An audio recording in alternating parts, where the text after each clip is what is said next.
Good evening and welcome to the National Sim Racing EA Sports 500 here at Talladega to kick off 2026 Season B. Thank you for tuning in. We just finished open practice with this field and starting off a new season of National Sim Racing here at Talladega.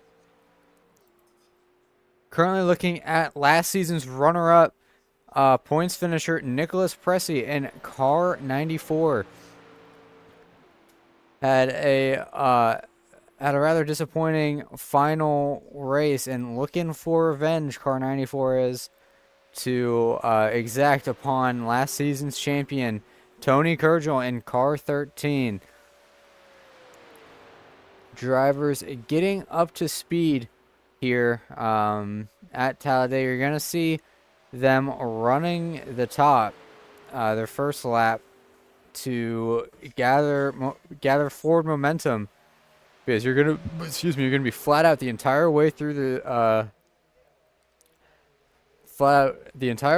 qualifying lap, and any gain in momentum when you're already at top speed is going to pay dividends. The first race of the season, definitely going to be a toss-up, as anyone can win at these plate tracks with enough correct decision making.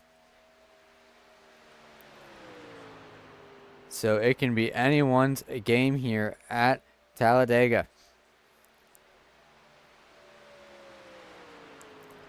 See Pressey getting closer and closer towards the wall, coming out of the corner.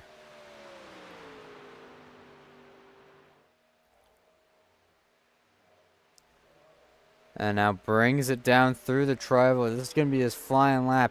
He's going to try to get as close to that yellow line with turning the wheel as little as possible to limit any speed that's been scrubbed off through the process of turning. Exits a little bit higher than you would like, but that shouldn't affect his run down the backstretch too much.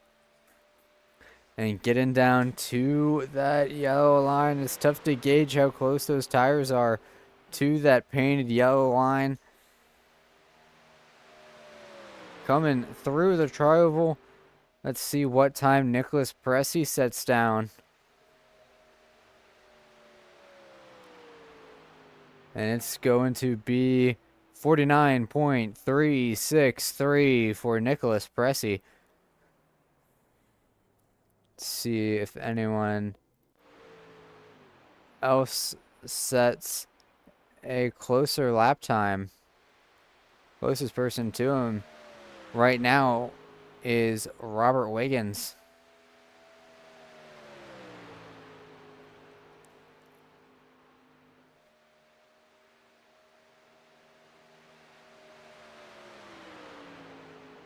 Looking at Wiggins coming to finish up his flying lap with under a minute and a half left in qualifying.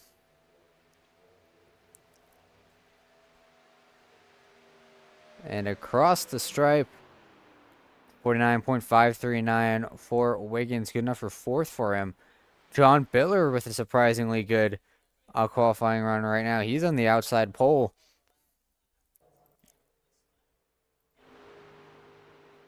And a number change for Ray Partridge. We're used to seeing him as the one car, but he's driving the Good Wrench 29 for this season. Very nice looking paint scheme Mr. Partridge has. He completes his qualifying run with a 49.406 or 608. I apologize.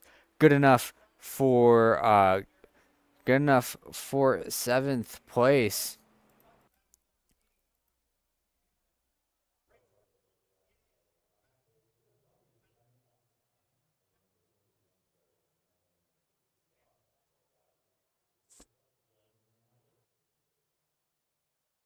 So qualifying has completely wrapped up, and just waiting for the qualifying session to end before we can start warm-ups and drivers get their last little adjustments made to their cars.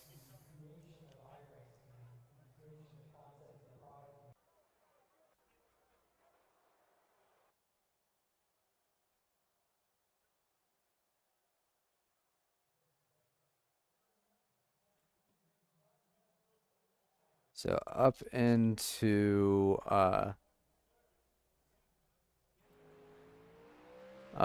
warm-ups, currently looking at Dylan Lansdale as he exits pit road. We want to give a shout out to our sponsor, IRD Racing out of Florida. IRD Racing, industry leaders in fuel injection technology, especially in the field of carburetors. Uh, they do all sorts of racing part products to improve your real world racing programs, from anything from drag racing to circle track racing to even road racing. IRD Racing has you covered. There's a reason people call them the king of carburetors. They're very happy to wear with their superior products and customer service. So, if you're ever looking to elevate your real world racing program to the next level, especially in the field of carburetors and fuel injection, check out IRD Racing, the king of carburetors. Very happy to have them on board to allow me to broadcast this series, because it has been a ton of fun to do.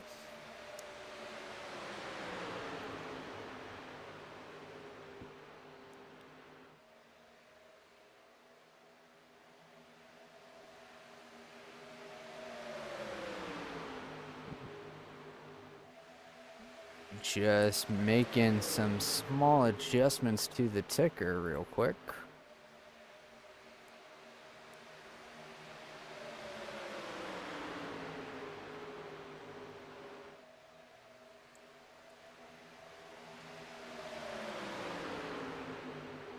Ticker will be back in just 1 second.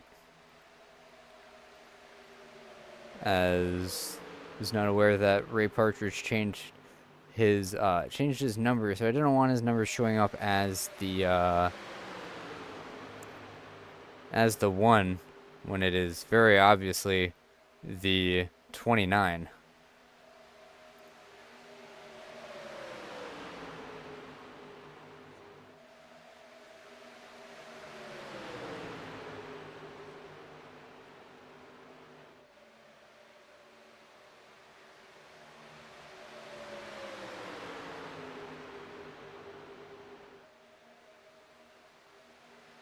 So just under 2 minutes left in warm-ups here. Drivers trying to get a feel for what it's like in a drafting environment.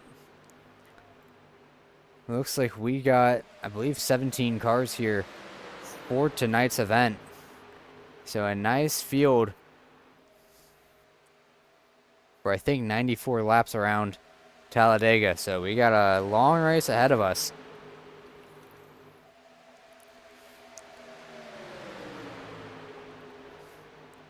And people looking to capitalize on good momentum from prior seasons, like that 13 of Tony Kurgel, looking to carry on the good momentum that he had from winning the championship last season. And now he's looking to maybe try to go after a win in the first race of the next season, directly after he wins the championship. That would be one heck of a way to kick off your return. Ray Partridge definitely looking for another strong season with a new number. Like I said earlier, he went from 1 to 29. And some new faces that I personally have not seen in this series before. The 02 of Jonathan Flournoy, and then the 18 of Andy Reeves. But nice looking scheme on that number 02. But warm-up has finally concluded, and we can go to your starting lineup in just one moment.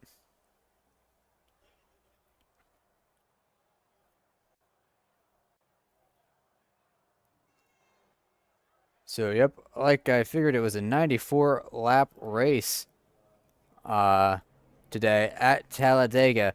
And your starting lineup for the EA Sports 500, it is Nicholas Pressey starting off where he normally does, on pole in car number 94. On his outside, a great qualifying effort from number 88, series sponsor John Bittler. Going to start off on the outside row and try to lead his, I believe, his first laps in National Sim Racing if he can get ahead of Nicholas Pressey. In third, Mark Sikoshi came in third in standings last season, looking for redemption. He's going to be starting the race in third, and on his outside is going to be consistent contender Justin Cope in car 59. Inside of row number 3, rounding out your top 5, is going to be the 26 of Robert Wiggins, and on his outside it's going to be Dylan Lansdell in car 24. Looking for a better race to have Ray Partridge in car 29. Start inside of row number 4 with Brian Wiggins, looking to turn his fortunes around after a crash-filled season. Took him out of a lot of races, and most of the time it wasn't his fault, in car number 15.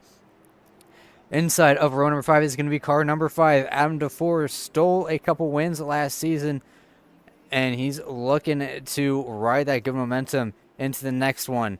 He's going to be starting 9th, and on his outside is going to be a new face, Jonathan Flournoy,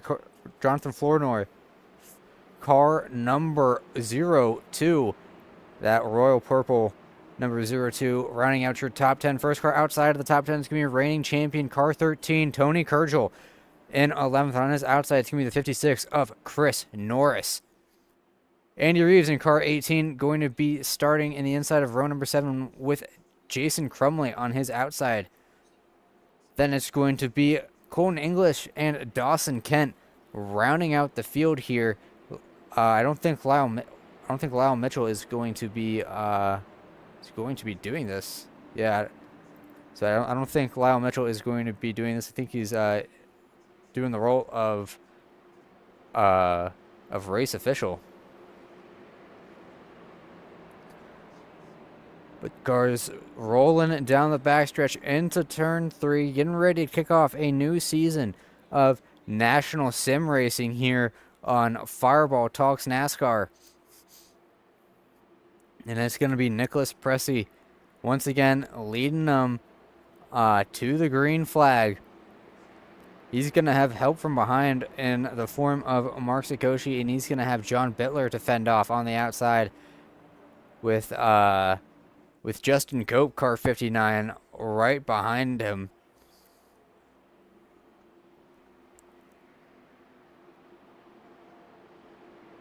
So, pace car pulling in, waiting for Pressey to hit the loud pedal and send us to the green flag.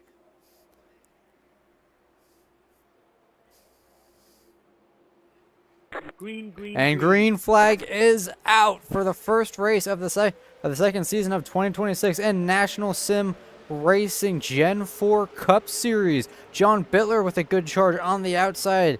Justin Cope's a lot closer to him, but he's not able to clear him entering 1. Pressey's gonna have the shorter way around, so he's gonna pull ahead through the corner as they're still getting up to speed here. That inside line is a lot more tightly packed than that outside line. It's just Bittler, Cope, and Flournoy. And Flournoy is pretty disconnected from Cope on that outside line. So it's really just 2 cars versus about 10 on the inside. And that's really going to show when Pressey and Sikoshi start to pull ahead of Bittler and car 88. Yeah, 3 cars clear on the inside. That's soon to be 4 as Bittler's sliding back.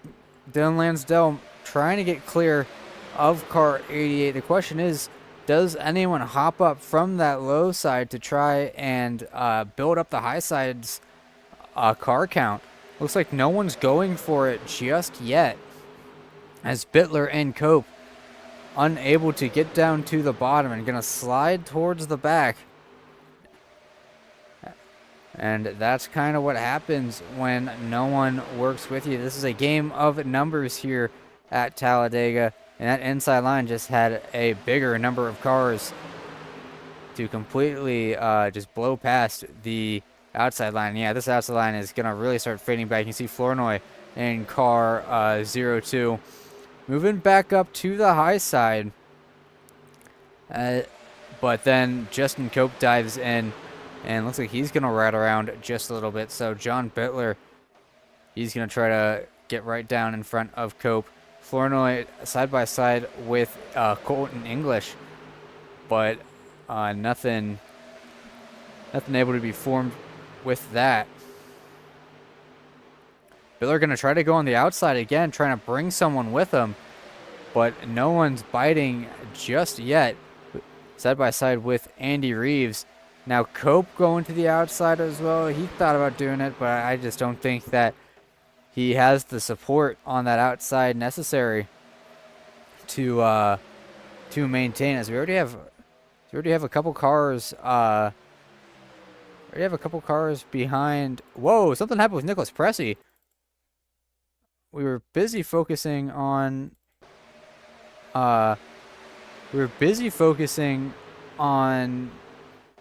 Bittler, so and I apologize for rewinding.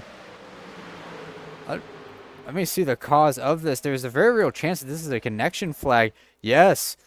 So Nicholas Pressey got sent to pit lane from the lead due to connection issues. In iRacing, if it doesn't deem your connection as stable to be, safe on track, it will teleport your car into pit lane irrespective of what position you're in.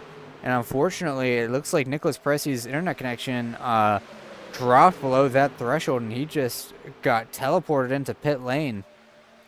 And the officials won't let him leave until that internet connection resumes, as we see Tony Kurgel taking a leap of faith, moving to the outside, and now he's going to be leading that outside charge with Bittler, Cope, and Flournoy. And now that outside line is starting to get some serious momentum going here.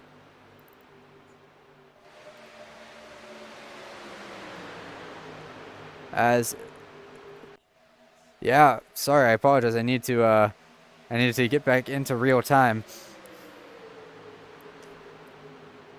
But it looks like it's going to go back to single file. Bittler and Kurgel leading the way here. Same with Justin Cope. It looks like Flournoy was not able to get in line and not able to follow them to the inside, is what I'm trying to say. And he had a drop to the back, so he's currently in 10th behind Adam DeFleur. But we have 2 cars that did get separated from the lead pack, and they're going to need a caution to get back into this. This is Chris Norris and Dawson Kent, 13th and 14th. And they're definitely going to need a caution because they're about 2-3 tenths slower per lap than these guys in the front. Justin Cope pulls out of line and drops to the back. I think he tried to go to the outside to try and make a move happen, but it just did not pan out. Looks like John Bittler is going to try the same. And does anyone go with him? Here comes Sakoshi in car 8, cars 8 and 88. trying to make that outside lane work. Wiggins goes up there as well. Lansdell kind of unsure on what move to make. Bittler drops back to the bottom. Sakoshi's well clear to do so. And Wiggins is going to do it, and Sakoshi does it as well. So John Bittler leads the lap here in National Sim Racing Gen 4 Cup Series. Very happy to see him do that. I think he gets a point for leading that. As you see Flournoy, that is Andy Reeves, and I thought for a second, yeah, Justin Cope trying to form an outside line. Justin Cope sliding back a little bit, very disconnected from those two cars in front. So John Bittler leading the way. That outside line with Flournoy and Reeves definitely going to need a little bit more cars up there to get something going, as they're kind of just locked back here in 7th and 8th.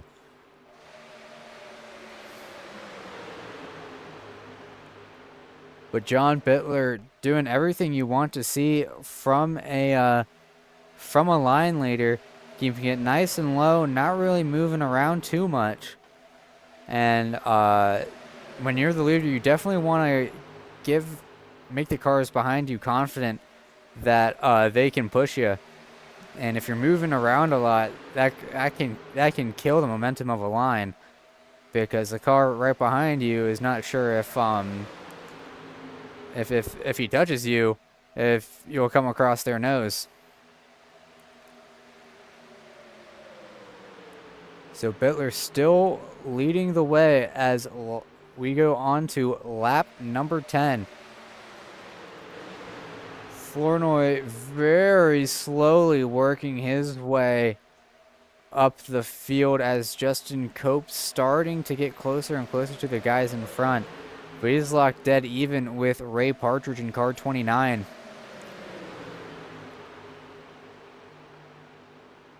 And really the only benefit that the outside line has is that they're not checking up as much as the inside line is, because they have less cars, but they also have less drafting power. And I think that outside line just completely fell apart. Nicholas Pressey is back on track after his connection flag. He's 4 laps down. He's gonna need a gift to get back into the lead. Not saying that it's not possible, but it's not plausible is what I should say. Single file racing all the way through this field so far. Nobody trying a second line. And this field of 12 cars about 12 seconds removed from the group of 3 behind. Colton English, Chris Norris, and Dawson Kent. I don't know how Colton English dropped back here, but they're running, let's see their last lap times. Oh yeah, they're running about a second slower than, running almost a second slower than that group of 3 back there. But they are running about 2 seconds faster than Nicholas Pressey, who is all by himself.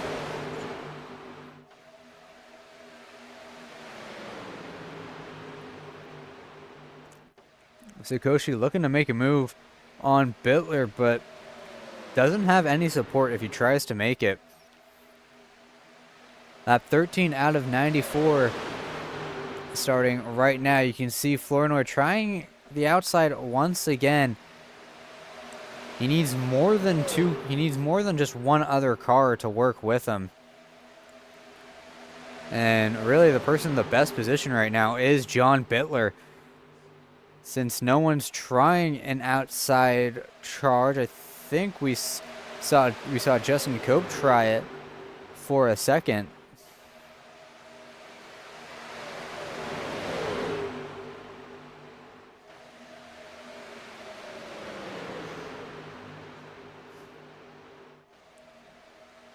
But yep, everyone in one tight line down here. No one except for Flournoy really trying to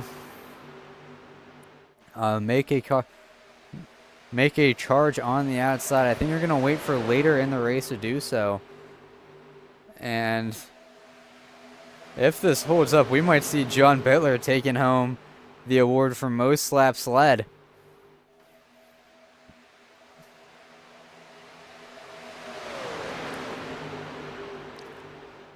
But like I said earlier, Bittler's doing a great job of leading this line. He's got a fast car and clean air. He's got a very fast pusher right behind him as well in the 8 of Mark Sakoshi. But you rarely see that 88 make a bobble like some of these other cars are. He's very committed to running about half a car length, or half a car width, I should say, off of that yellow line. All right, not really even half a car width. I'd say like a tire width off of that yellow line and just sticking to it, not trying to go near the wall on exit, just trying to paint that yellow line. That's what you want to do as we start seeing an outside line form. Big charge from Justin Cope, Andy Reeves, and Jonathan Flournoy forming here on the outside. They're going to try to get around that 3 of Lucas Crump.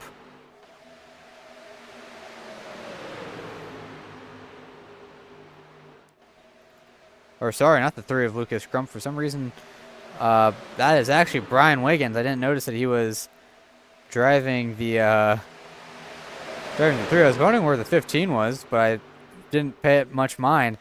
So that's something that I need to fix as well, is Brian Wiggins. He's registered as car 15 in the session, but his paint scheme says number 3. So definitely a little bit confusing. But that outside line kind of died out right alongside Dylan Lansdell. I think if they get one more car up there, that can definitely help them out. As they're going to catch Nicholas Pressey, and if Nicholas Pressey can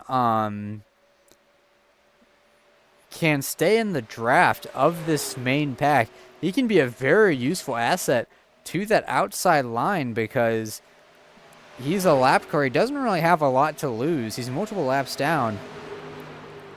So if he can be that difference maker and work with cars on the outside line, we might see a big breakup in this single file racing for the first time since Sakoshi, Bittler, and Wiggins and Kirchhoff pulled out of line to make a move. As they're approaching the 94 right now, see him in the corner of your screen, just exiting the shot. That blue, white, and orange car.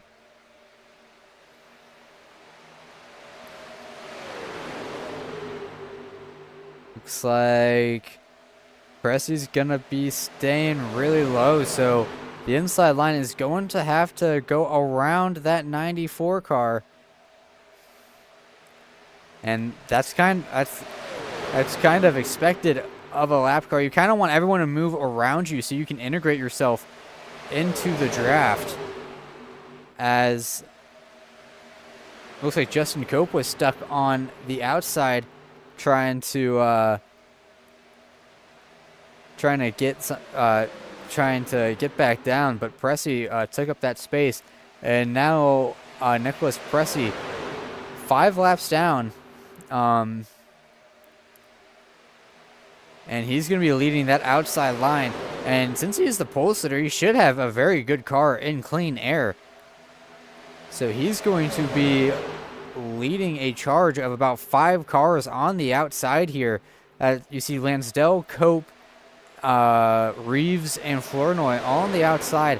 I'd say that they need to get a little bit more tightly compacted to really make a charge and be a threat for the lead here. As Wiggins debating whether to go up. if I was Wiggins, I would go up right in front of Pressey, but it looks like he's not going to jump on the chance to be taken to the front. So Pressey leading the outside line. It's going to be Lansdell, Cope, Reeves, and Flournoy looking to rip away the lead that Jonathan Bittler has on this field. No side drafting going on, interestingly enough. Now Bittler looks to go high. He's going to block that outside line. So now it's going to be Sikochi leading the inside. Pressey going to go and leave Bittler out to dry. And he's actually just going to pass him straight up. So now Pressey leading the outside line. Bittler is going to be the first car on the lead lap on that outside line. And man, Pressey's got a car very good on its own.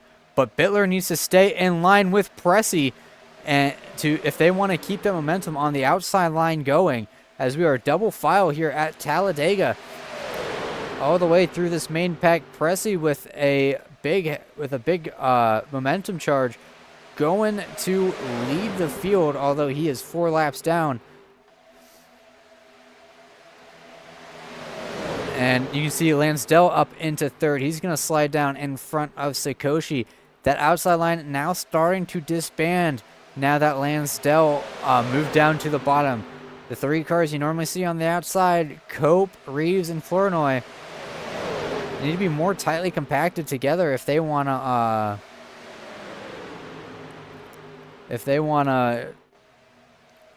go anywhere with this. But with how fast that 94 car is, I would not be surprised. I would not be surprised if that inside line stays dominant as long as he's leading it. John Bittler going to the outside to try and get around that 94 car. Lansdell all over the back end of Pressey. Lansdell might have the better run down the back straightaway into turn 3 here. Gonna have a nose ahead of Bittler using that inside line. Interesting move by Bittler to go high when he could have chilled out behind Pressey. But it makes you wonder, definitely makes you wonder how these guys are on fuel, if they're doing any fuel saving or trying to just go all out, as now Bittler being left to dry. He's in the sucker hole as Cope went to the outside. Bittler going to try to get down. Oh, Wiggins did not let him in between him and Kurgel.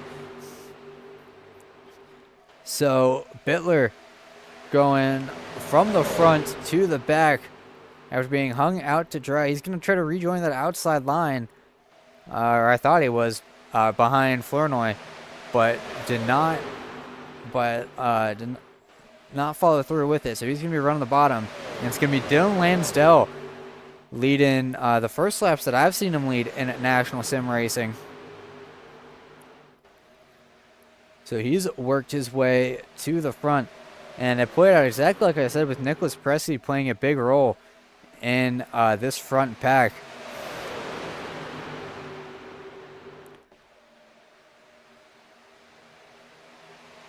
So Pressey would love to see a string of cautions to get him back on the lead lap, but with this single file racing, it's not very conducive to Rex, as we see Andy Reeves going way towards the wall. Great save by that 8 car, and he's going to be able to slow it down enough to get back on track to and not hit anything.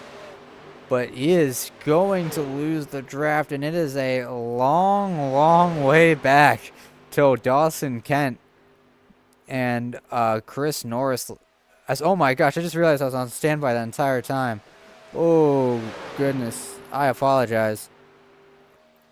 Oh. Oh, wow. I did not realize I was on standby for that long. My apologies, everyone. But, that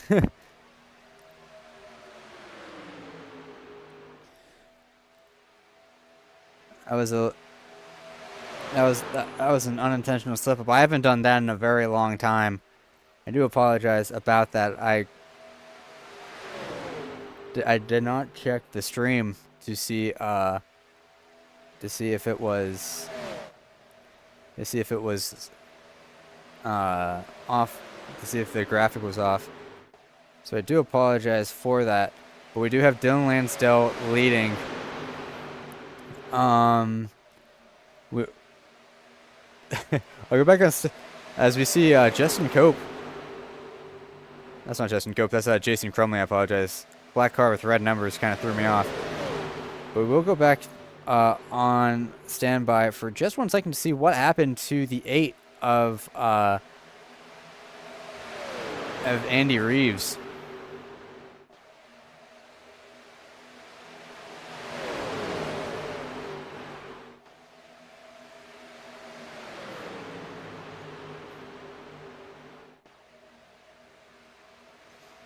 So let's so with not much happening up front, let's see what happened to Andy Reeves to send him around.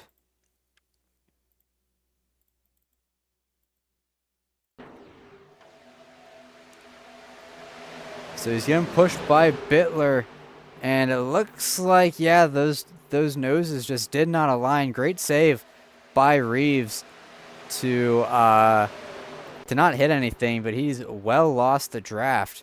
As, oh, Jonathan Flournoy has lost the draft as well.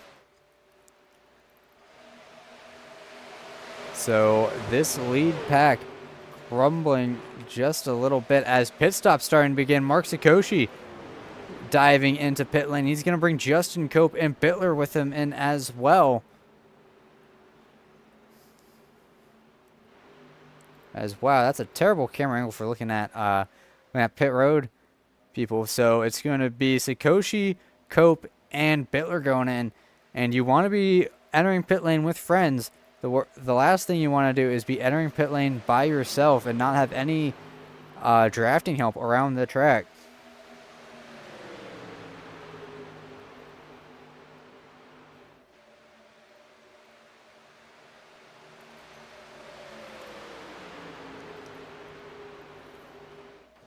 But Lansdell still leading the race.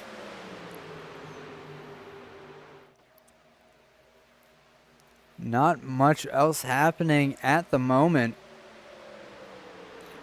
as Cope, Sakoshi, and Bittler a little bit separated from each other. None of them got black flags, thankfully.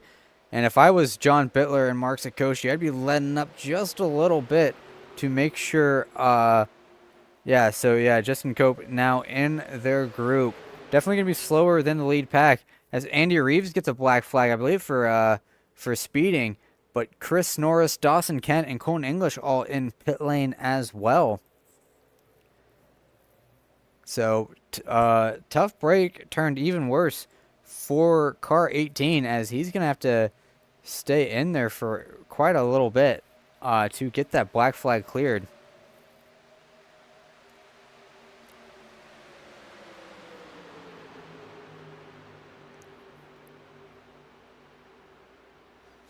You can see the cars up front might have saved a little bit more fuel, and this if this goes green to the end, this will definitely have an advantage for them.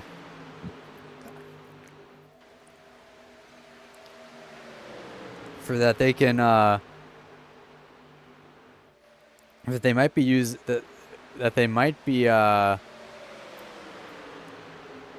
that they can take less fuel in their final pit stop is what I'm trying to say.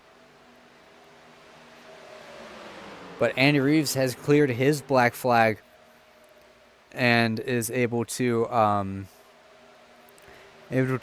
resume racing. He's 1 lap down, about to go 2 laps down. As, yeah, the field's going to pass him by here. But that's not good news for Nicholas Pressey,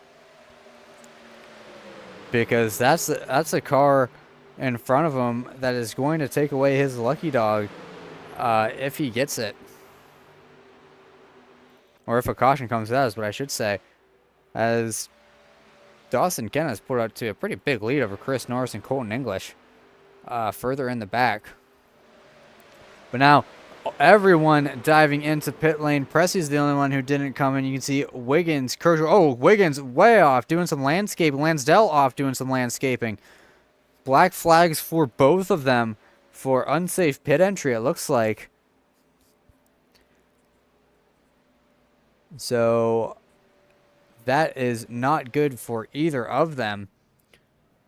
I have to see if those penalties get cleared or not. I doubt that they do.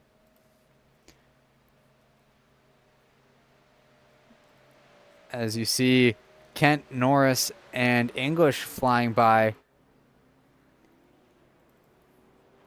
Ray Partridge, first car out of pit lane. Or actually, sorry, I apologize. Tony Kurgel wins the race off of pit road. And he has about a 1.3 second gap over Partridge and company. But he might be too far ahead if he wants to retain this lead. As Sakoshi, Bittler, and Cope are working their way, and they're at full song as they're quickly approaching Partridge and Kurgel. They're about 20 miles per hour faster in this group of 3 cars, and they are catching up very quick. So yeah, here comes Sakoshi, Bittler, and Cope. And now Tony Kurgel gonna be the one swallowed up by this group of cars. Partridge gonna try to hang on to their draft a little bit.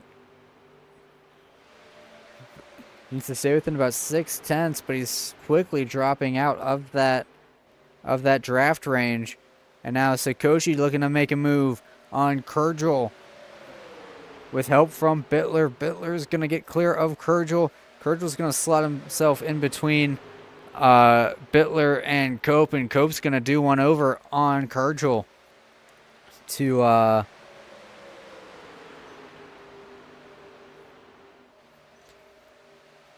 get that 3rd spot.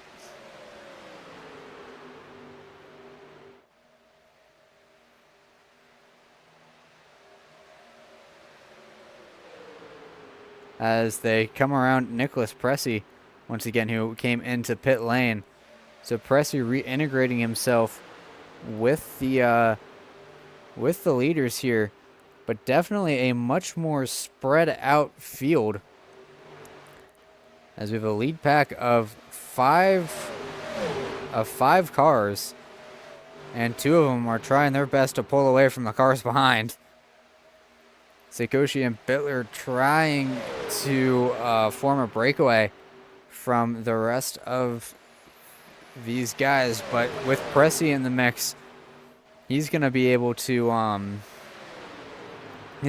bring them back up to these top 2 cars. As I think Pressey's gonna try and form an outside line. If I was Kurgel, I'd try to follow him. You can't really lose too much. But Pressey did not get the run that he needed to make something like that work. He's going to try again. Kurgel's still not going with him. And now he finally does. So, trying to have 2 lines working out here for the lead. Nothing really coming of it, as the guys in 5th, 6th, and 7th, Partridge, Wiggins, and DeFore, need a caution pretty much, because they're going to be pretty far behind the rest of the field here.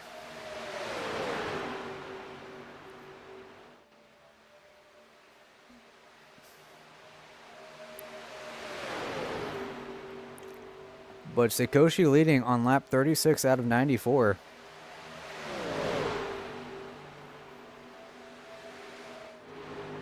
As now Bittler jumps to the high side to try to block off Pressey. Pressey's going to jump back down to the bottom. Pressey not interested in working with John Bittler. And now Bittler's going to be stuck on the outside, but Sakoshi's going to try to give him a little bit of a life raft here. And that's going to get Bittler around Pressy. Cope's going to get around Pressy as well. Kurgel firmly glued to the back end of that 94 car.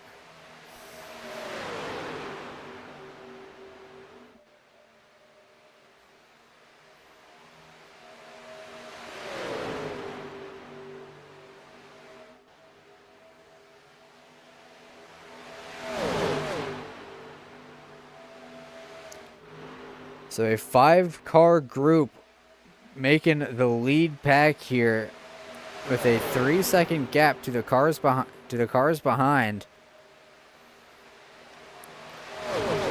And if I'm Ray Partridge and the rest of them, I need to see them battling as much as possible to catch back up.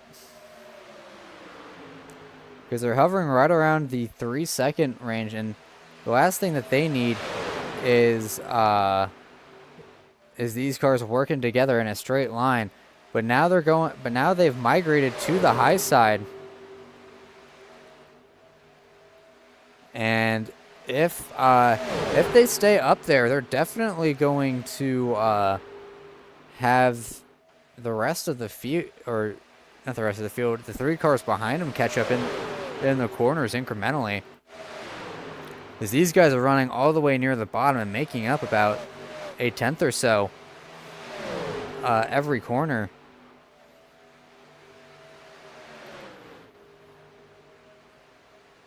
As Pressy now losing the lead group of cars here.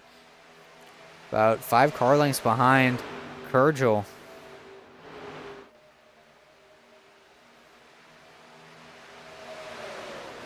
As the one person who would benefit greatly from a caution right about now is Andy Reeves all by himself. He's the only car 1 lap down, but he might not be the only one, as Lansdale and Wiggins, who got pit road penalties for unsafe entry, are soon to be eaten up by the lead pack here, who have now migrated back down to the bottom.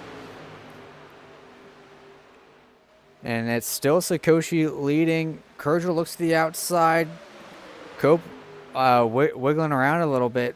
Kurgel unsure where to go, as Pressy just hit the fastest lap of the race, despite being 5 laps down. 48.857 for car 94.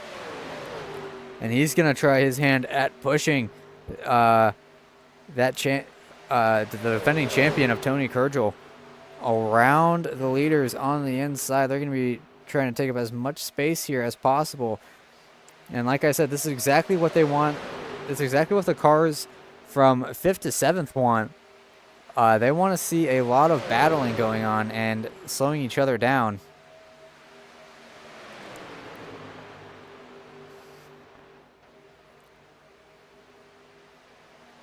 But I think they should be able to absorb Dylan Lansdale and Robert Wiggins when the front pack passes them.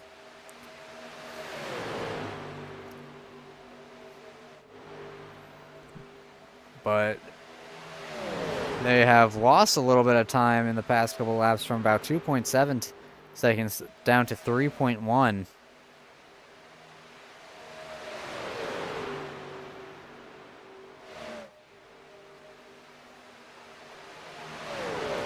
And just not very well connected,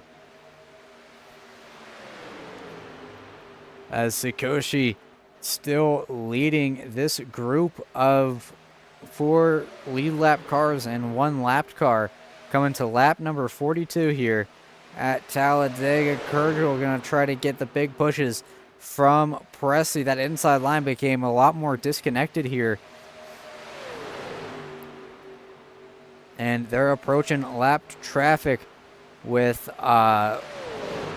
Lansdale and Wiggins in front, and then a gaggle of 4 cars in front of them as well.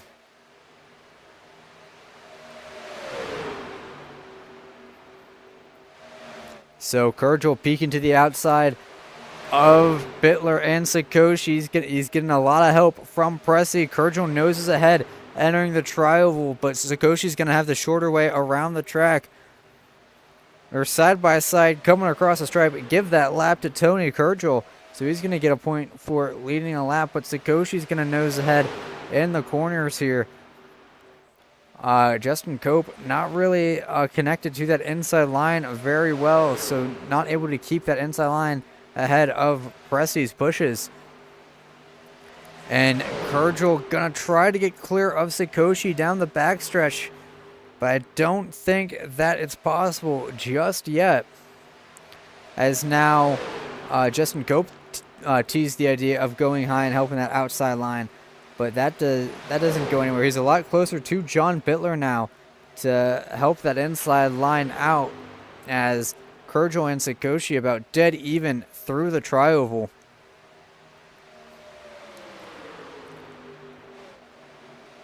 Still pretty even into turn one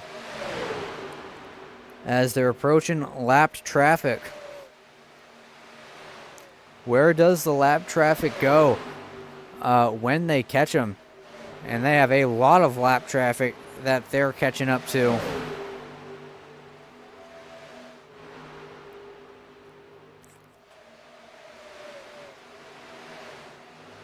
Kurgel losing a little bit of time. Doesn't really have the support from Pressey that he needs. Side by side with John Bittler, but they have a mess of cars in front of them to navigate as we're quickly approaching halfway here at Talladega.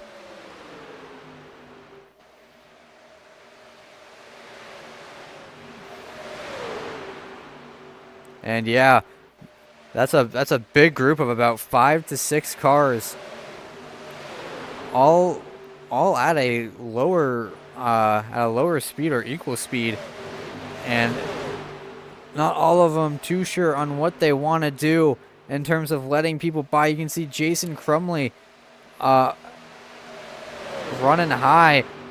These lead group of cars are going to try to split the middle as they get around Lansdale. So Crumley near the wall. No one hits him, thankfully. And now a big clump of cars making up this lead group of leaders and lappers, pretty much. But this is what the cars behind want to see,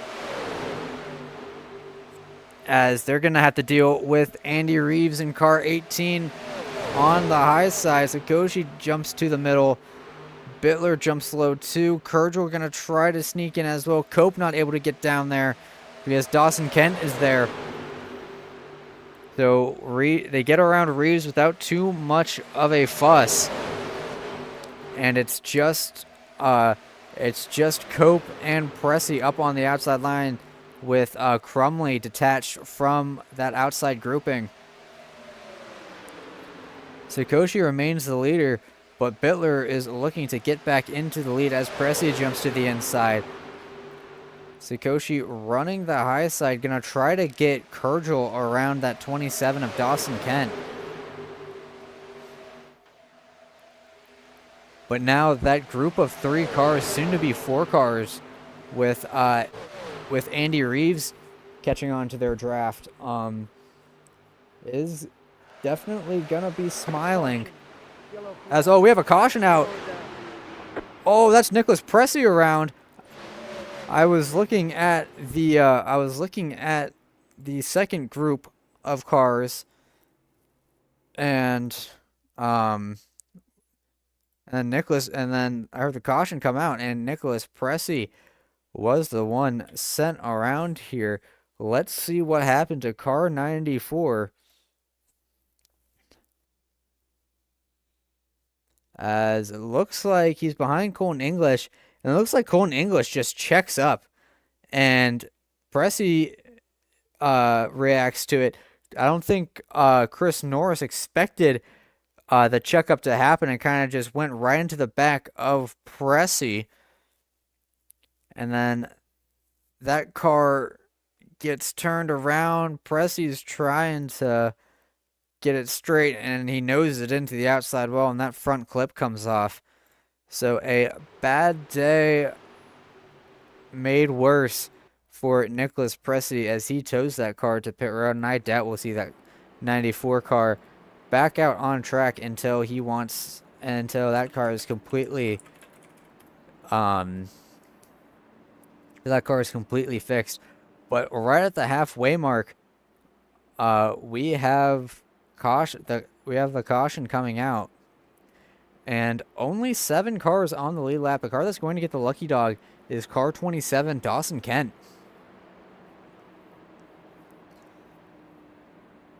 But everyone else who is a lap down is gonna try to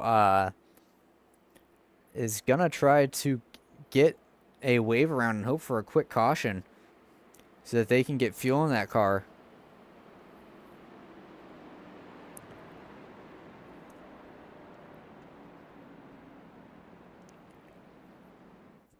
Yeah, all of them jumping into pit lane. So Mark Sikoshi leading Bittler, Kurgel, Cope, and Partridge into pit lane. Everyone on the lead lap coming in.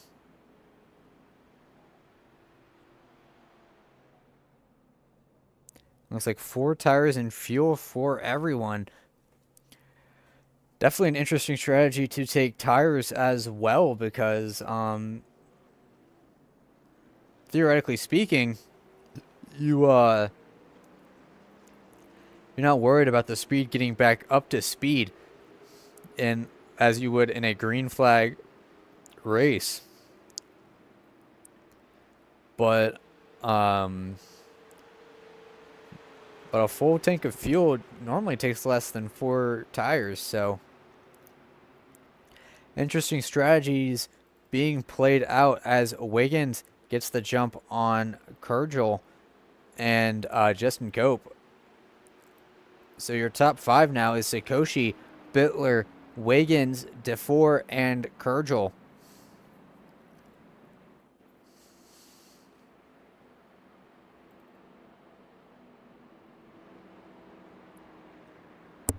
So waiting for Dawson Kent to get the wave around. Or actually, it looks like he, Colton English, and Chris Norris already got the wave around. Surprisingly enough, Dylan Lansdell did not opt to try and get a wave around. Maybe trying to play the long game, thinking that he can have another caution come out as people get more desperate later on in the race.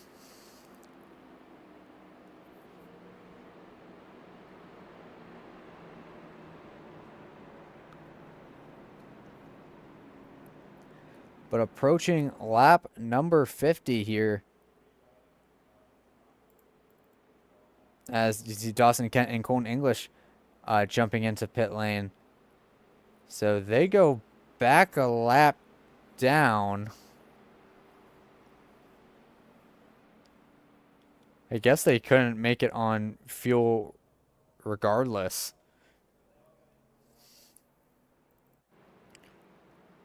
But either way, pace car lights are off.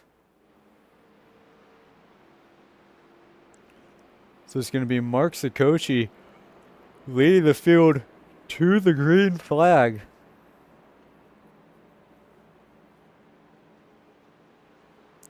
He's going to have Dylan Lansdell right by him, and Lansdell's going to be pretty hungry to get himself unlapped.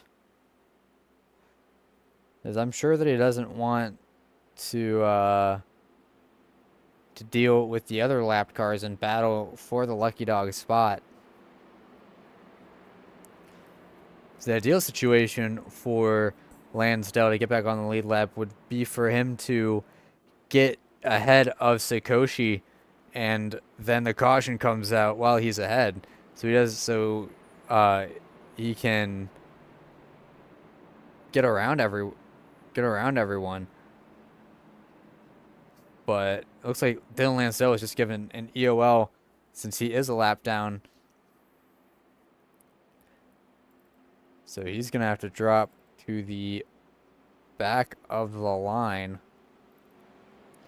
So now that goal made a lot harder as he has about 10 cars ahead of him if he wants to get back ahead of Sikoshi. But pace car about to make the hard left turn into pit lane.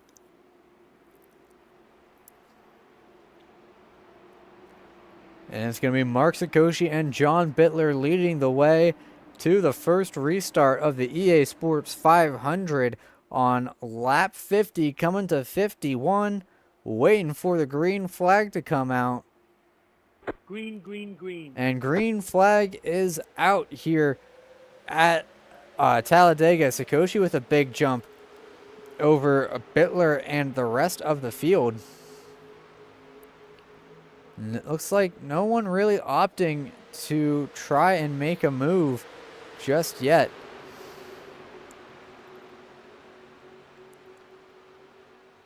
As yeah, no one's... I was just about to say, no one's trying to go to the bottom. We're seeing Brian Wiggins in the 15 and DeFore going down there as well. Partridge looking to join the party. Does Sikochi come down to block it? No, he doesn't. So he's going to allow Wiggins to get to the lead here. And DeFore's going to follow him through. Same with Partridge. You can see Cope running the inside line as well. Bittler slides in. That outside line is quickly losing momentum as Sikoshi dives in as well. So it's just going to be Kurgel and Crumley are running that outside line, and they don't have the safety net of Nicholas Presley to help him out either. Now that Presley has retired from the race, so it's going to be Brian Wiggins leading the way on lap 52. No one really interested in trying to get that outside line to work here.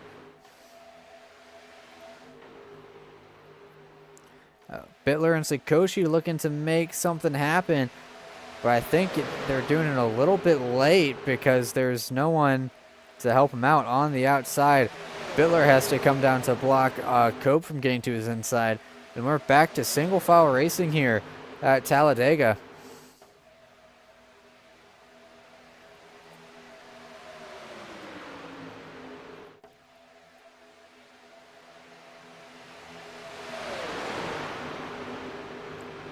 And outside line trying to get formed up once again. Sikochi went up there to make it look like he was interested in making a charge, but not able to get the momentum required. Bittler and Cope went with them, but they both ducked back down to the inside. You can see Kurgel down the back straight looking to make a move on Colin English, but not able to make it happen. He's able to slot in right ahead of Dawson Kent.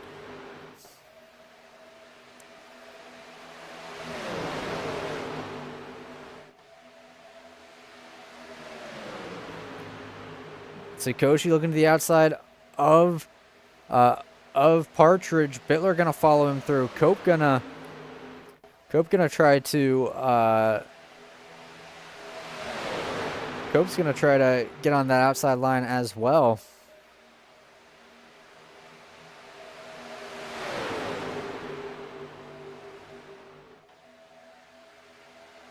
And Sikoshi's gonna retake the lead from Brian Wiggins.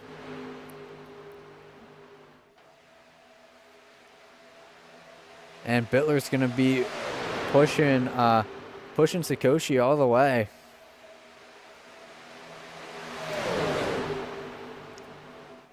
But they don't have they're not as tight together as the inside line is. Cope and Kurgel really need to get really close to each other and to Bittler if that outside line wants to overtake the inside line.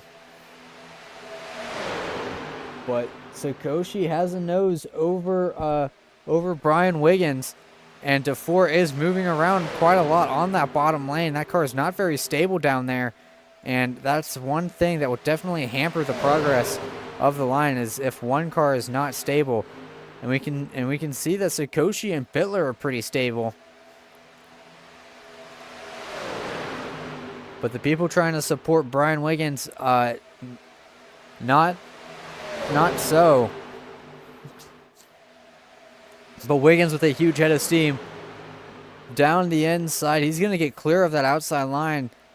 And DeFore's going to get clear of the 8 car as well coming across the stripe. So the momentum definitely shifted back down to the inside. Partridge might get clear and try to help his boss out on that high side if he's clear. But it looks like he's not clear just yet,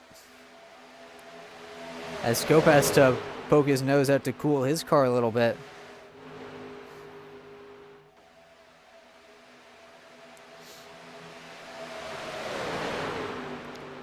Now, Sakoshi dives back in, kind of leaves the, I was about to say, if he stayed there, he would leave that outside line to rot. And now it's a 3-car breakaway with Colton English, who is a lap down. The 4th car in line on that inside line. That outside line just kind of lost all the momentum that it had. And it seems like with these cars, you gotta just take any opportunity you get, because they just might not seem to be the best at plate tracks. They're very good at pretty much everywhere else, but it seems like the plate tracks, the aero is a little bit funky. As new fastest lap of the race was not set by Nicholas Pressey. It was set by Dawson Kent, who is a lap down behind Colton English. A 48.704 for car 27. And if I'm Dawson Kent, I am going to try to get to that high side to get around Colton English for the Lucky Dog spot in the event of a caution.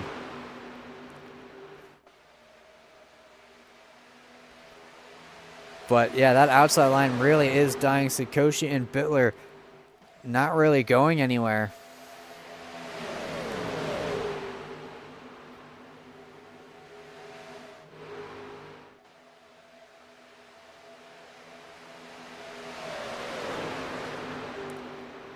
And once again, back to single file racing here.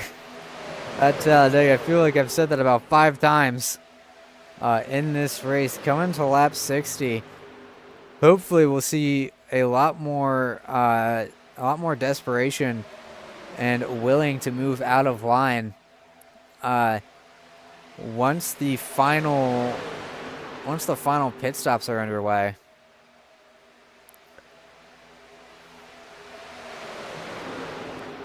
Because I do love plate racing when there are more than just single file. But it seems like it's really hard to get an outside line going here. But Brian Wiggins is definitely the main beneficiary from all of this, able to lead that inside line, and no one really able to make a move on him just yet.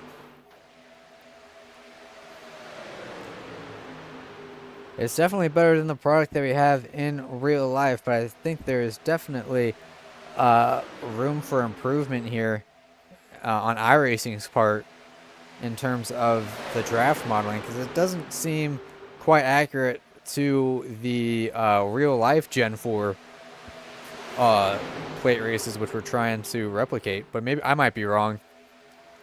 After all, I was only born in 2003, so I'd be watching those races in retrospect. See outside line with Crumley and Bittler trying to get form. Sakoshi went way towards the wall. I think maybe they're going to try a little bit of fuel saving to take less fuel when they come into pit lane and try to jump these guys ahead. Because the thinking is that if you're able to take less fuel, you'll have a shorter pit stop time. But they also need to make sure to not take tires. Because taking tires will pretty much negate any time that you gain by doing that. But another issue with not taking a full tank is that if we do get green-white checkered,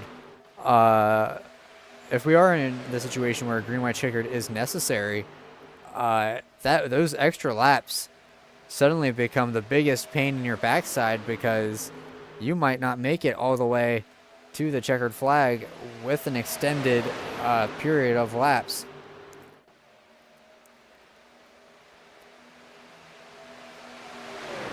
But everyone kind of settling in right now. It's the top 7 and some lap cars all in this lead grouping of cars. Colton English still in the lucky dog position. If a caution comes out, he will get his lap back. But with how passive these guys are being by running single file, a caution is pretty unlikely unless we have some sort of major checkup that causes another caution similar to the one that Pressy got involved in.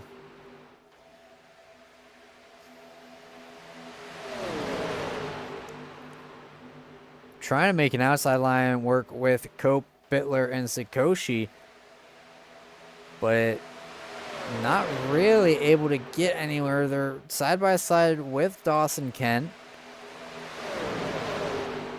Gonna try to get alongside Kurgel. I think if Kurgel goes up there, they might have a fighting chance to make that line work.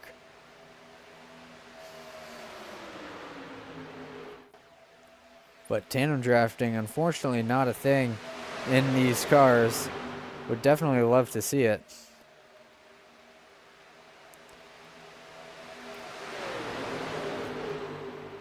As Dawson Kent jumps to the high side, and then Sikochi and everyone jumps back to the bottom.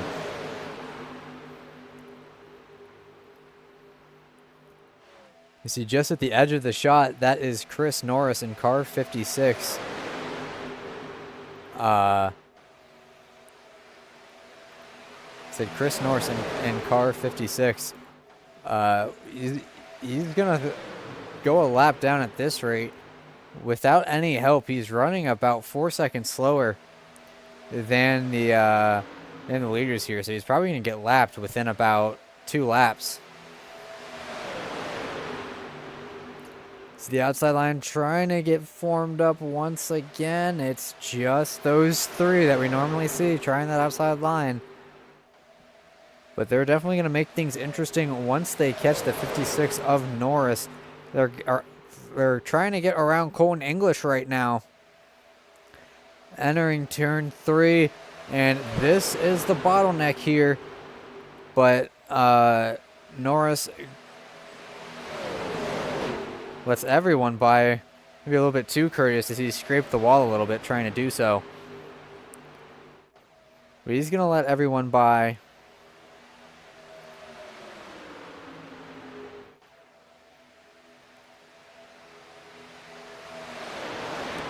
And it's still going to be Brian Wiggins leading the way here.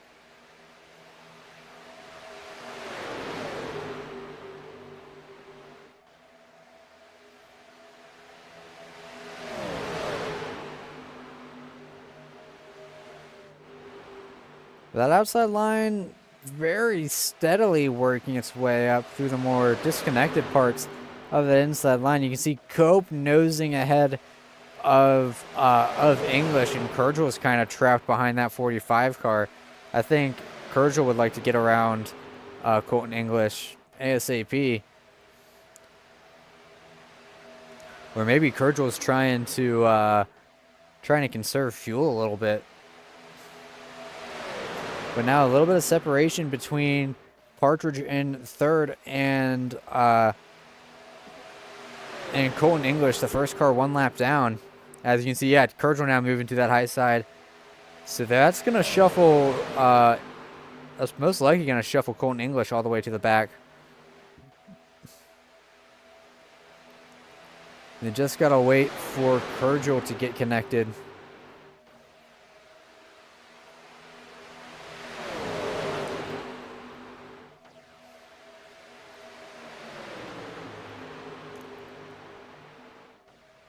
$28 laps to go, coming to 27 laps to go here at Talladega. The question is, do they have to pit one more time, and when will that time be?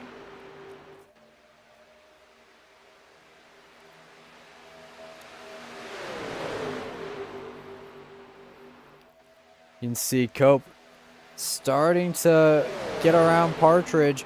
Bittler's around Partridge as well. Now they're working on Adam DeFore. That inside line, very fragmented, with about a car length between DeFore and Partridge. Now Cope moving to the outside. He's pulling ahead of Brian Wiggins, and Bittler's going to be ahead of Wiggins as well. Can Bittler get down? That's the quest. That's the million-dollar question. Looks like Bittler can't get down just yet. So, Bittler really hoping that Cope doesn't drop down to the bottom. But if Cope's acting in his own interest, then he would definitely drop down to get the lead and control that inside line. But he's looking like he's gonna try to help Bittler out. Now there's more cars on the outside than there are on the inside, but they're not that well connected. Ooh, Kurgel really trying to side draft with Partridge to bring that 29 car back just a smidge. As they are locked even through the corner, Cope and Brian Wiggins battling for the lead. Cope's going to have the more momentum on the outside, but Sakoshi's still not able to get Bittler around Wiggins just yet. I think Bittler is clear, and Sakoshi might be clear of Wiggins too. Coming into turn one, all three cars gonna try to make the move to the inside. They're gonna get it to work. Kurgel is the odd man out here, and he's gonna drop to the back now that there's nobody to help him on the outside line. But he might be able to slot in right behind DeFore here, and he will. So, new leader Justin Cope on lap number 70. Partridge looking to the outside. Not going to be able to not going to be able to get anything from it. As Bittler back in second place. I saw him lead a lot of laps earlier. You probably heard me talk about him leading a bunch of laps earlier while I accidentally had the standby graphic on. And I do apologize for that. That is quite embarrassing of me to do.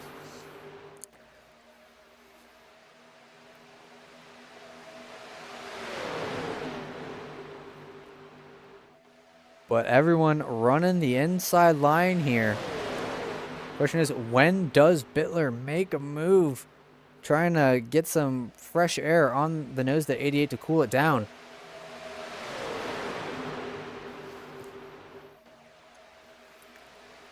I guess the real question is, what is Sakoshi going to do? Because it looks like Sakoshi's very happy with pushing Bittler. But it's going to be the question of when do they opt to jump out. Because, I mean, they pit around lap 30. The caution came out around lap 47. So that would be about lap 77 when they have to pit. Lap 77 to 80 when they have to pit in a 94 lap race. So that's about 5 to 8 laps from now, when they gotta come in for the most pivotal pit stops of the race. I think once they get those done, that will be the moment where all the gloves are off and you are fighting for yourself.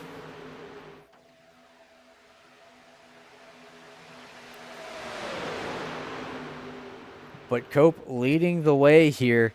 Everyone's got about a 22-second gap to the cars behind them. Or, sorry, this group of cars has about a 22-second gap to the cars behind.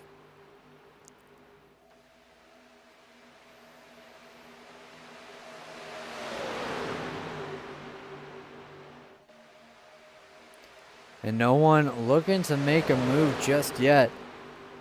It'd be very interesting when they decide to jump into pit lane here.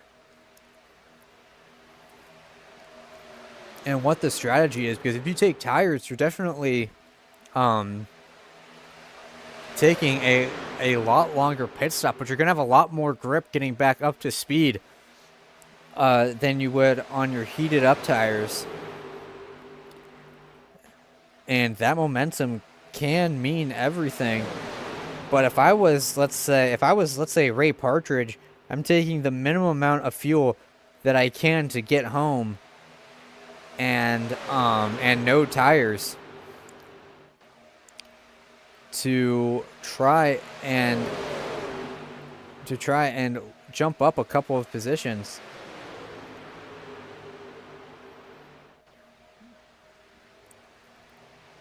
Inside line becoming gradually more fragmented as Brian Wiggins moved up a little bit, and DeFore wasn't sure whether he wanted to jump to the inside or not.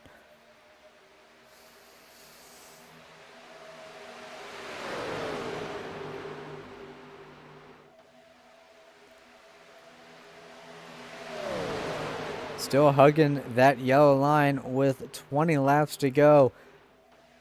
Everyone waiting for the first group of cars to try and make a charge on the outside, but it looks like that's gonna only happen until the last cycle of pit stops kick off, which is happening right now. Contact between Sikoshi and Cope. Whoa! Oh, Cope really got the raw end of the deal on that one. He got bumped by, I believe that was Sikoshi or Wiggins. But that really pushed him sideways and messed up his ability to slow down.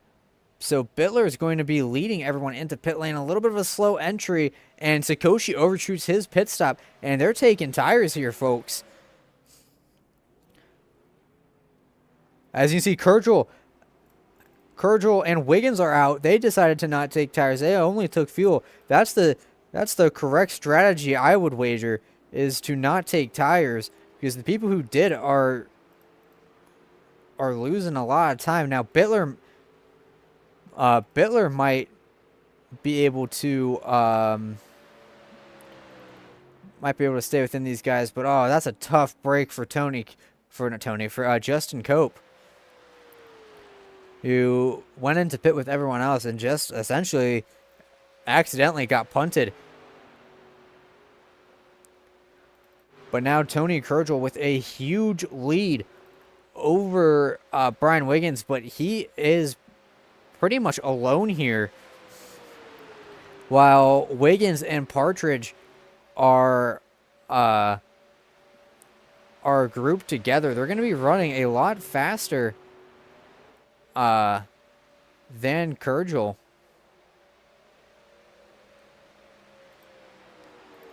As Cope getting out of pit lane, that's just so unfortunate for him.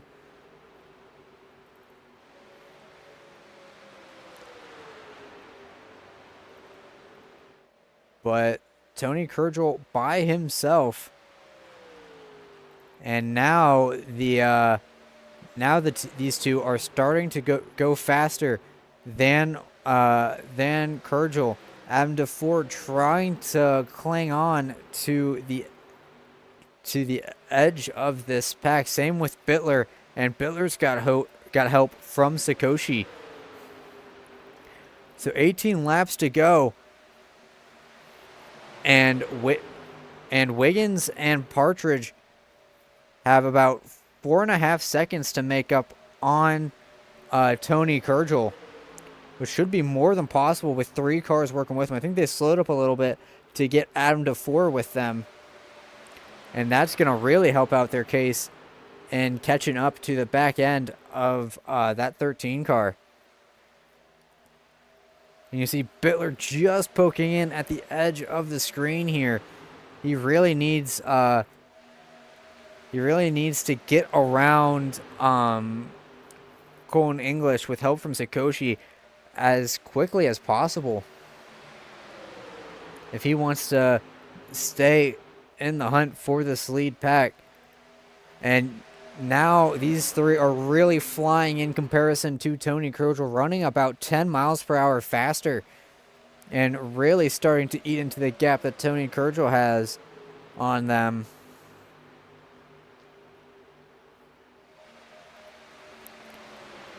Yeah, last time by 2 seconds faster with how close they are. And Colton English, John Bittler, and Mark Sikoshi all together as well, and they're really approaching Tony Kurgel with a huge head of steam, about 12 miles per hour of difference between these two people, between these two drivers, as they're going to jump to the high side. Kurgel going to be on the bottom. Colton English stuck down there, so English doesn't really have a choice but to help Kurgel out a little bit. And now they move down to the bottom. Bittler left with only Mark Sakoshi to help him out. Partridge really pushing Wiggins as hard as he can.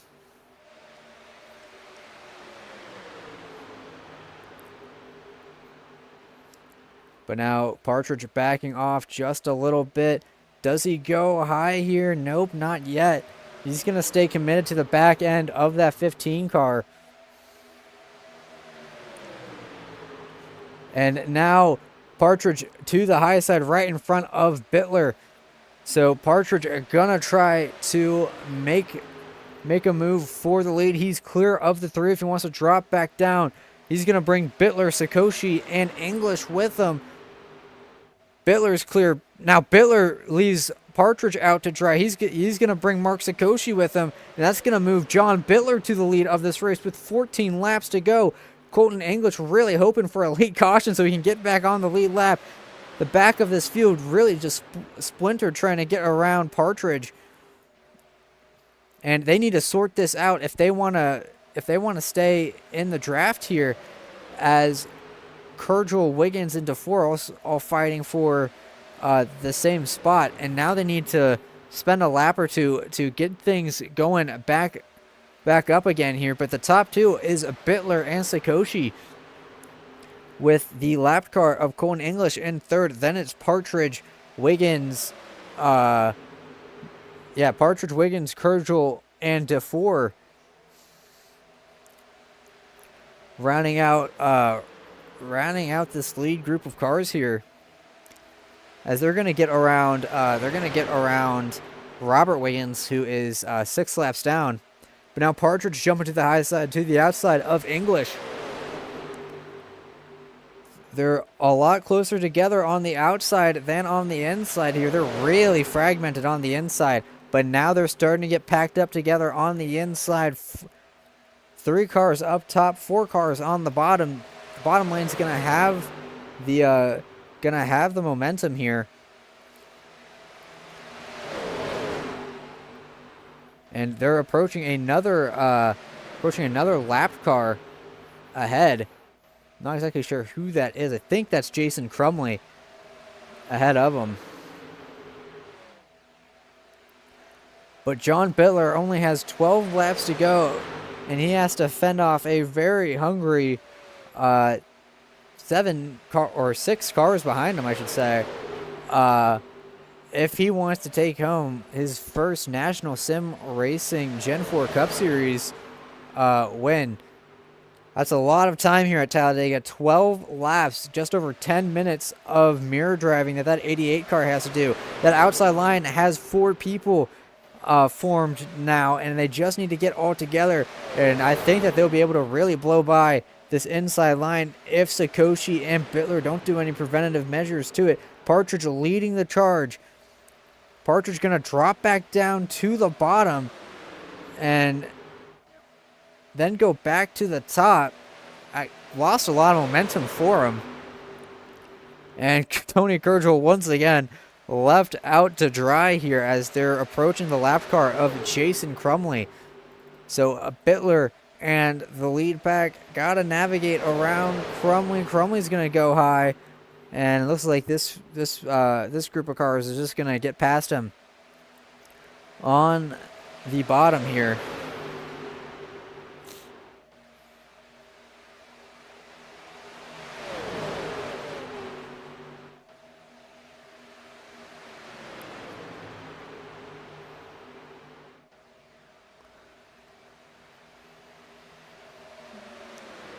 And 10 laps to go here at Talladega to finish off the opening race of the second season of 2026 here in the National Sim Racing Gen 4 Cup Series.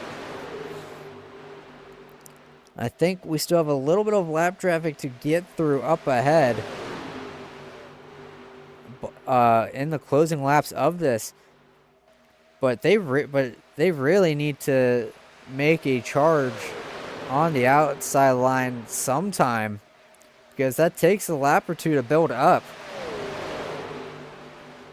And if you wait till it's too late, and that dominant line, which is the bottom right now, led by John Bittler, is going to be the one reaping the rewards of it. 9 laps to go here in the EA Sports 500 at Talladega.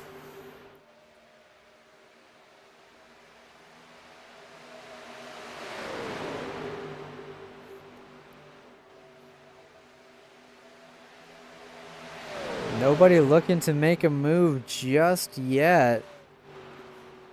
I mean, if I was Tony Kurgel, I'd be trying every lap to get an outside line going. But no one's trying anything just yet as we reach 8 to go here. Something's got to give. I don't think that we're going to be ending this way single file as Kurgel forces Colton English to the outside. Now Sikochi looking to make a move on Bittler. And now the entire lead group leaving Sikochi out to dry here. And the only person that's going to help him is now Ray Partridge and Colton English. And now they're going to try to leave John Bittler in the dust. They got tired of him leading everyone up to the high side, it seems. Sikochi back down to the bottom to help out the 88. It is Randy, or I keep saying Randy, Ray Partridge leading. They're getting around the 56 of Chris Norris. So Bittler relegated from first to third here. And now he's going to try with a huge head of steam to get around Wiggins. He's going to get to the inside of that 15 car. And now he's going to fight for the lead once again as Partridge went high to try to work with Wiggins and lost a lot of momentum doing that. And now it is Bittler back in command of this race with Sikochi right behind him. Bittler moving to the high side. You can see Kurgel trying to side draft these guys to try to slow them down to keep the lines even. But Partridge to the inside of Sikochi. Bittler is going to have to defend that inside line if he wants to keep the lead. Coming to 6 laps to go. Partridge to the inside of car 88. But Bittler with a huge head of steam out of the corner. Now it's Kurgel looking to the outside to get to the back end of Sikochi. Bittler's got to be driving out of his mirrors real quick soon, as he's going to get a big help from Sikochi and Kurgel. 3 cars on the outside, 4 cars on the inside. The outside line with a lot of momentum. Bittler thought about moving down to the bottom, but didn't want to hang Sikochi out to dry. And now Partridge going to nose ahead in the corners here. Coming to 5 laps to go. They got to get around the lap car of Dawson Kent, who lost the draft. And then I think they should be good in terms of lapped cars from here on out. Now Partridge going to go to the high side to block Bittler. Bittler going to get to the outside of Partridge. And Kent going all the way to the high side here. Getting out of everyone's way. Very courteous move as, whoa, Wiggins and Partridge get really sideways. And that kills the inside line's momentum, but still not enough to get Tony Kurgel around that last car. Might be able to do it on corner exit here, but doesn't look like it. That inside line got formed together again really quickly. So coming to 4 laps to go here at Talladega. And it is all John Bittler and Mark Sikochi on that outside line, with Tony Kurgel trying to suck up to the back end of Sikochi, but to no avail. Now that inside line starting to get momentum here as they're coming up on Dylan Lansdale, so they're not out of the weeds just yet. Dawson Kent has joined the fray as a lap car to help out one of the lines here. in the closing stages of this race.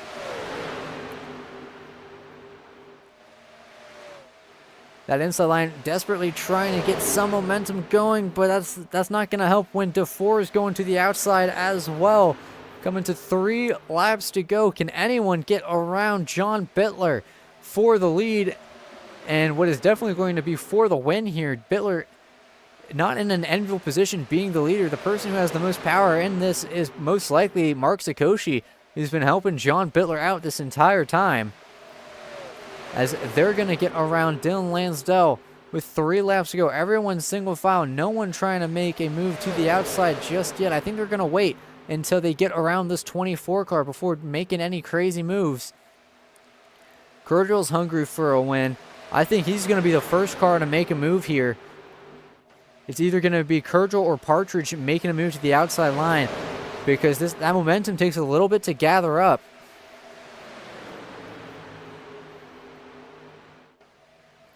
And let's see, coming across the stripe, Kurgel's got the momentum.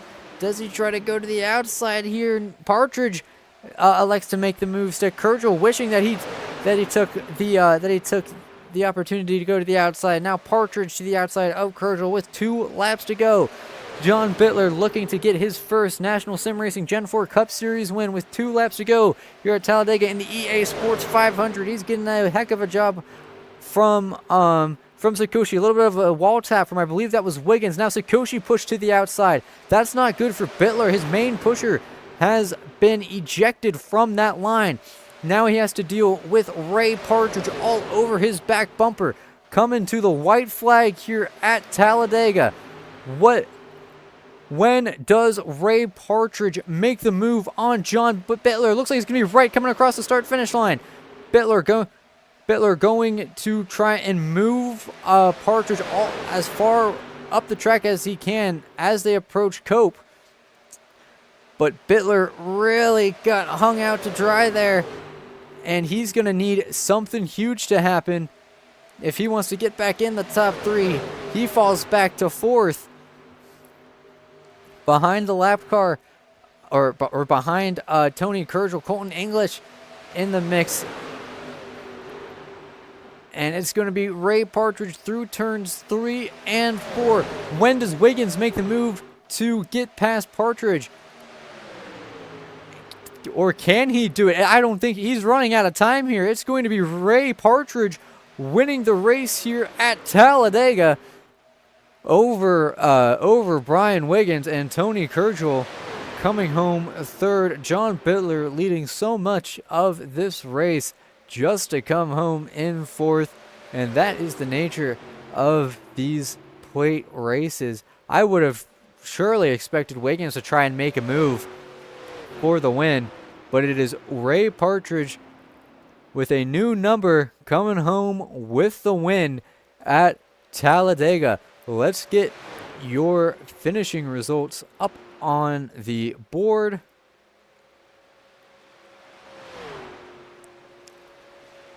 Ray Partridge comes home with the EA Sports 500 trophy, and it's going to be Brian Wiggins who pushed him to that victory, and Tony Kurgel, after being hung out to dry about 20 times during this race, coming home in 3rd. Those are going to be your 3 interviewees: Partridge, Wiggins, and Kurgel. John Bittler had a great run throughout the entire race, comes home with a top 5. Can't complain with that. Mark Sikoshi, who is pushing that 88 car, rounds out your top 5 here at Talladega. Then it's going to be Adam DeFore, first car outside the top 5 in car number 5. And then Colton English, first car lap down. Justin Cope seemed to be very primed to lead this thing to the end, but a pit road mishap brought him back to 8th. Dawson Kent, first car 2 laps down, and then Dylan Lansdell 9th and 10th respectively. Chris Norris comes home 3 laps down in 11th. Then it's Robert Wiggins and Jason Crumley. Andy Reeves had a great save earlier in the race, but that pushed him out of the draft, and he finishes 37 laps down. And then the people behind him did not finish this race. Nicholas Pressey and Jonathan Flournoy did not finish this race, and then Lyle Mitchell did not start this race. Please don't go anywhere. Uh, I will get interviews going in just 1 second with your top 3 finishers. Please stand by.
Okay, and welcome back to the EA Sports 500. We have just concluded the race and we are getting interviews underway. And let's get our race winner into the booth for his interview. It's going to be Ray Partridge coming home with the win in the first race of the second season of 2026 in the National Sim Racing Gen 4 Cup Series. You got a copy? Yeah, I gotcha. So, how are you feeling, man? This is the first time I've caught you winning a race on a broadcast, and seemed like it was really difficult to get momentum going to get around those leaders. So, how you feeling after pulling off the win? I feel pretty good about it. I mean, we Mark and John, they had a fast setup. We knew that going into it, and we just kind of we made a couple moves to pass them. We made a pass on the high side the one time, and we got the lead. And then they came back around us on the high side, and we did it again like a couple laps later. And that last pass though, it was like we went high and we had the momentum and went to the bottom, and then John went to the bottom and tried to block us. And I told Brian, I was like, I'm gonna just keep pushing John out in front and separate him and Mark, and we'll pass him on the last lap. And it worked. And I tell you what, it worked to perfection. And in that last, let's say, 1,500 to 1,000 feet, as you're coming out of turn 4, you got Brian right behind you. Is there any doubt in your mind? Do you think that Mr. Wiggins is going to try and pull a fast one on you and pull alongside you to try to snatch the victory from you? I feel like if he thought he could do it without one of us, without costing us the win, he probably would have done it. But I think we were stuck together there, and we're pushing for a team win. And I tell you what, I would consider a 1-2 finish very much a team win. So before we let you go and celebrate your victory a little bit more, do you have any people or sponsors you want to thank? I'd just like to thank Brian for running the team, and Adam. He ran with us all race there. We had good pit stops, and he got kind of shuffled back a little bit on that last few laps. Otherwise, I think we could have probably possibly had a 1-2-3. But yeah, thanks for the broadcast. Can't wait to listen to it. Well, you are very welcome. I'm very happy to broadcast this very fun series. So we will see you next week at IRP. Look forward to it. And then we can get second place here, Brian Wiggins and car number 3. Let's get him into the booth. Brian Wiggins coming home in second. You got a copy? Hey, how's it going, man? I got you, Garrett.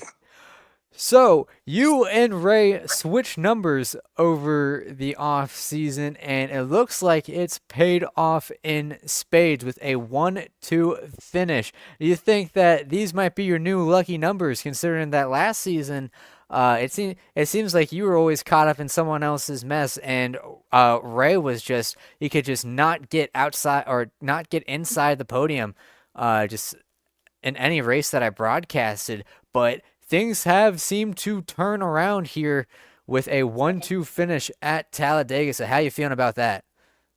No, yeah, I feel great.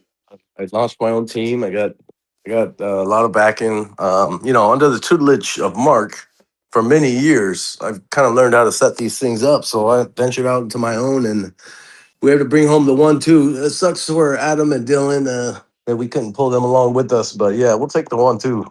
That was great. So I asked Ray this since it was you guys duking it out for the win coming to the stripe.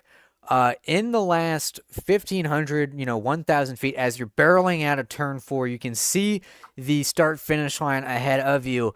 Is there any thought in your mind that you're going to try to pull high and try to slingshot past that 29 car to nose ahead for the victory, or were you just committed to pushing them all the way? Because Ray said that if you could have done it without costing both of y'all the win, you would have done it.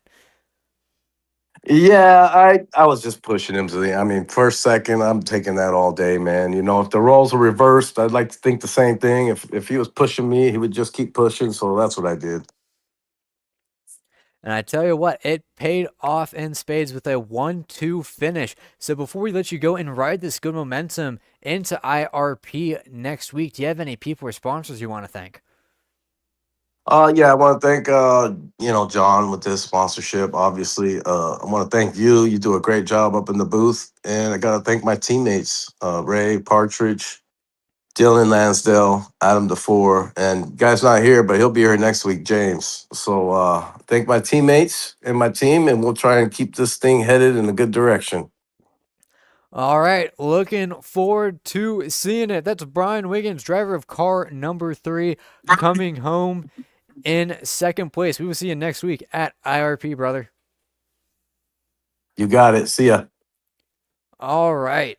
And finally, our last driver in the podium, it's going to be Tony Kurzel. Let's get him into the booth.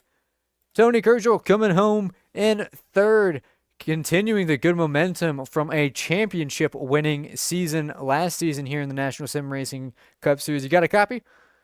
Yes, I do. So it feels like at about 25 different times during this race, you were hung out to dry. And it seems like it was really tough to make anything happen on the outside line. And a lot of times you were the one trying to initiate something happening on the outside line. So how hard was it to get around that inside line? It was extremely difficult. You know, the bubble with these cars, it's hard enough when you're the last car in line to just hold the draft. And I'm glad my car was able to.